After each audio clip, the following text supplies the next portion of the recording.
Ciao ragazzi, errando discipus, ovvero sbagliando si impara.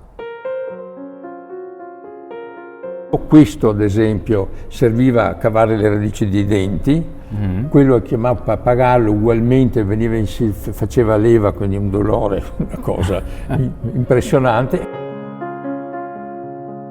Ma fino a 20-30 anni fa in Lessinia venivano salassate. Addirittura? Sì, le vacche che erano riottose a farsi montare dal toro, vuol dire, venivano salassate finché era smuto di svenire e poi venivano presentate al toro. E addirittura a Parigi c'erano delle vasche in cui si immergevano gli uomini per recuperare la virilità, quindi un antesignano del Viagra.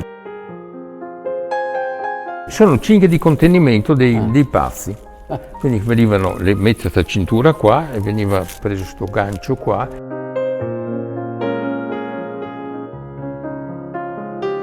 Benvenuti all'Accademia di Agricoltura, Scienze e Lettere di Verona, un'istituzione culturale che esiste dal 1768 e che nel suo antico statuto, tuttora in vigore, si prefigge di contribuire al miglioramento delle condizioni economiche e sociali, ma anche al miglioramento degli studi in tema scientifico e letterario di Verona e del suo territorio.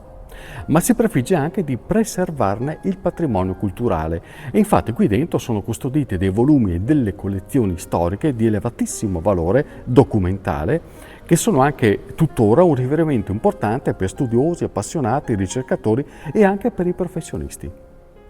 Ma veniamo a noi. Perché all'inizio ho detto errando discipus, sbagliando si impara, questo detto di origine romana che come tutti i proverbi racchiude una verità ineluttabile, insita nella natura umana perché tutti nella vita sbagliamo. Ebbene, qui all'Accademia c'è una vetrina che è dedicata agli errori.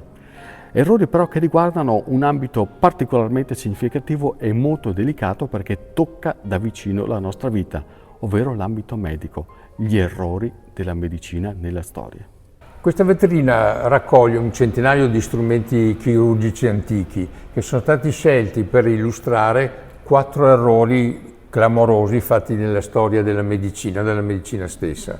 Li possiamo vedere qualche esempio? Sì, allora la parte alta riguarda la pellagra, quindi non ci sono strumenti ma c'è una raccolta molto completa di testi che riguardava la pellagra, che è stata un flagello per il nord del paese. E in questa sezione invece? In questa sezione vediamo la parte che riguarda il ricordo degli errori fatti dalla medicina nell'individuare la causa delle malattie infettive. Quelli sono forcepi. Questi sono 3 forcepi e hanno delle pinze che venivano usate per estrarre i bambini dal canale di parto durante alla fine delle gravidanze e hanno salvato tantissimi bambini perché è uno strumento molto efficace, in Inghilterra lo usano ancora. La caratteristica di questi forcepi è che questo e questo, che sono forcepi dell'Ottocento, uno ha un manico di avorio e uno ha un manico di ebano, mentre questo qua, che come vedete è uguale come forma, è un forcepe che ha 70 anni, era il forcepe di mio papà che era un medico. La differenza quindi non è nella forma, è nel manico.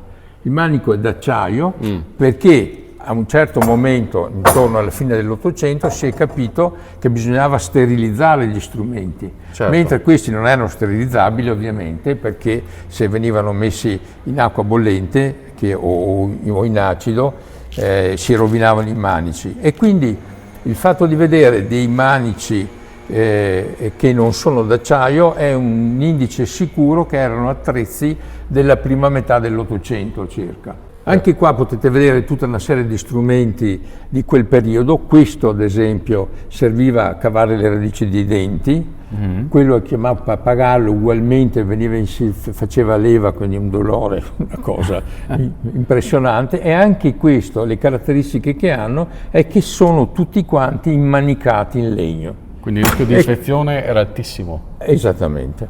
La gente moriva a causa di questo. Oppure aveva un'infezione grave. Certo. Sotto? Sotto c'è una cosa interessantissima come errore della medicina, è il salasso. Perché è interessantissimo? Perché ci sono tutti strumenti da salasso su cui si è sbizzarrita la fantasia. Alcuni sono strumenti da salasso per umani, questi altri sono strumenti da salasso per animali invece. Venivano salassati sia le vacche, ma fino a 20-30 anni fa in Lessinia venivano salassate. Addirittura? Sì, le vacche che erano riottose a farsi montare dal toro, vuol dire, venivano salassate finché era spunto di svenire e poi venivano presentate al toro. Quindi una cosa, che si stordivano per copiarle. Una cosa incredibile. Che poi il salasso, spieghiamo, era l'estrazione del sangue per la suggestione. Sì, l'estrazione del sangue, c'era il salasso cruento, quindi si vede l'estrazione del sangue, questa antica stampa si vede appunto certo. un salasso con il garzone che tiene la coppetta e lì si vede il barbiere che ha in mano la lancetta come quella che salassa l'avena.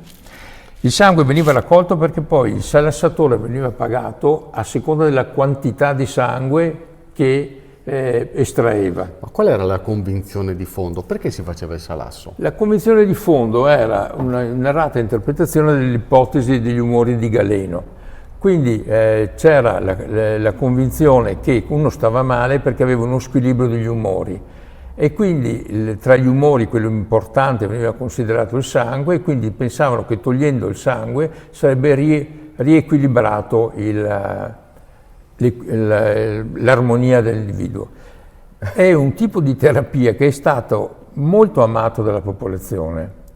Noi abbiamo qua in Accademia una raccolta di testi in cui uno dei soci dell'Accademia, che era Massalungo, ha fatto il medico alla fine dell'Ottocento nei Lessini, a Tregnago, e si trova di fronte a un'epidemia di polmonite e lui capisce, perché è un medico giovane che capisce che non è utile, è pericoloso, ma dice che a sua vergogna ha dovuto salassarli perché non sarebbe uscito vivo dal paese se non li salassava, perché i contadini erano estremamente affascinati da questa roba di essere salassati.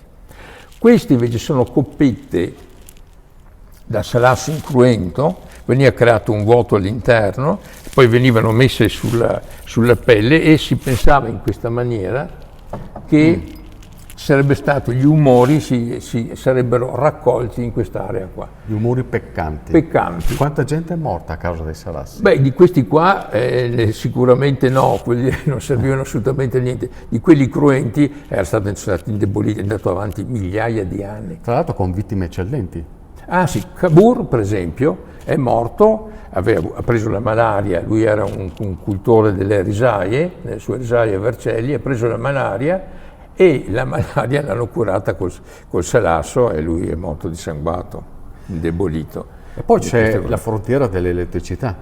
Sì, queste sono 4 macchine di elettricità statica che abbiamo messo assieme per illustrare un fenomeno. Quando è stata scoperta l'elettricità, si è avuto l'impressione in medicina che con l'elettricità si potesse curare tutto e quindi questi tubi sono tubi soffiati a mano che venivano utilizzati a seconda delle varie parti del corpo, veniva infilata nel conduttore dell'elettricità, era elettricità statica e si faceva una specie di elettroterapia. In realtà era una formula magica perché non funzionava in nessuna maniera.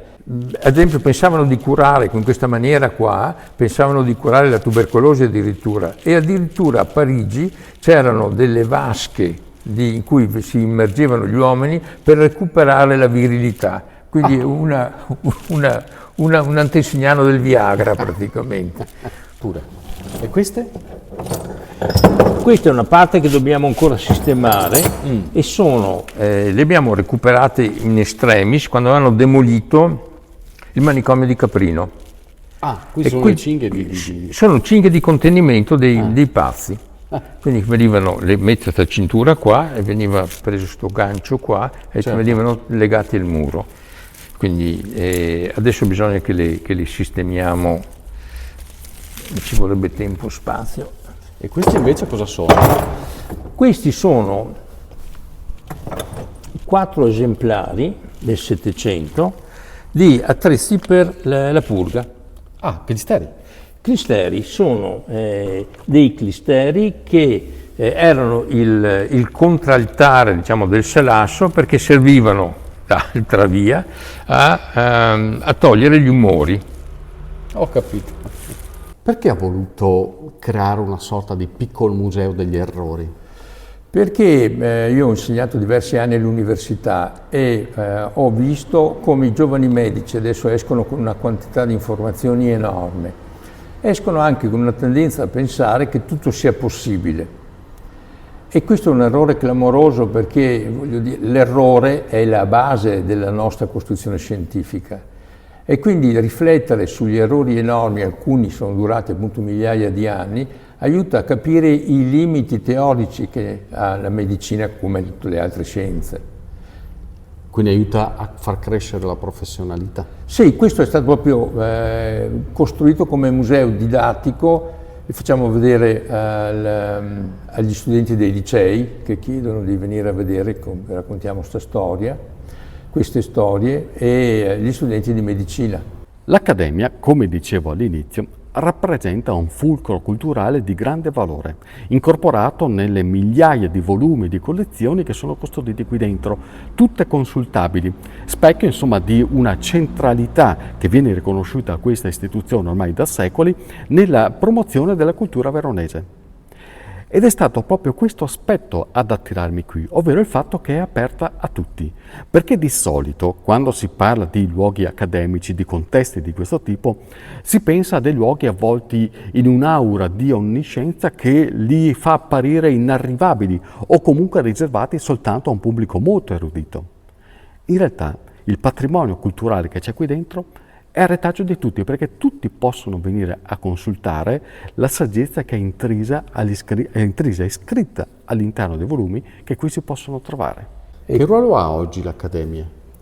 Adesso chiaramente è un ruolo residuo, perché sono nate le università che quindi concentrano grosse potenzialità economiche. Il ruolo che io cerco di dare all'Accademia è che serva da cerniera tra la cultura scientifica e la popolazione, perché il balzo in avanti continuo della scienza lascia indietro le conoscenze della popolazione, e serve una politica di rabbocco, voglio dire, di intersezione tra quelle che sono le conoscenze scientifiche nuove che ci sono e la popolazione che poi è oggetto e deve utilizzarle.